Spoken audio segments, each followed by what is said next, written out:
મને એવું હતું કે મને મારું ઘર અપનાવશે, કારણ કે મેં આવડી થઈ, મેં મારા ઘર માટે જે કર્યું એ કર્યું છે.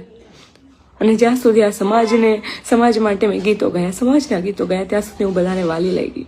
ત્યાં સુધી બધાને મારા જેવું કોઈ સારું નહોતું લાગતું. અને આજે જ્યારે એક દીકરી પોતાના માટે કંઈક વિચારે છે, એવી એક દીકરી પોતાના, મારા ઘરમાં નથી એવો માહોલ, એટલે મેં ઘરે ના કીધું અને મારે આ પગલું ભરવું પડ્યું. પણ હા, જેટલા પણ સમજે છે એ લોકોને કહું છું કે ઘરમાં એવો માહોલ બનાવો કે દીકરી ભાગે નહીં, અને દીકરી તમને સામેથી કહી શકે કે મને પ્રેમ છે. પ્રેમ કરવો એ કંઈ ગુનો નથી.